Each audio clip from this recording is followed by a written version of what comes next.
Bura gələndən bunun üstündə gəzdirirəm. Qoruyur məni. Nədir ki o?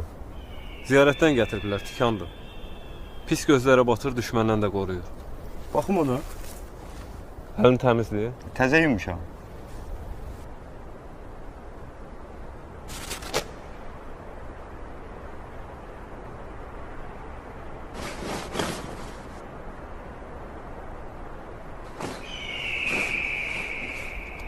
Qardaş, sən neylədin? O bizi qoruyur deyə başımıza bəla gələcək. Onu qırıb atanda qoruyardı da özünü. Özünü qoruya bilməyən səni necə qoruyacaq? Qoruyan tək Allahdır.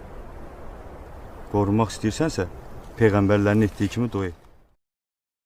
Onlar Allahı qoyub özlərinə nə bir zərər, nə də bir fayda verə bilməyənlərə ibadət edir. Və onlar Allah yanında bizim şəfaətçilərimizdir deyirlər.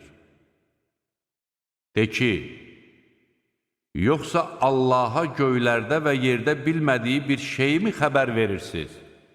Allah onların qoşduqları şəriklərdən uzaqdır və ucadır.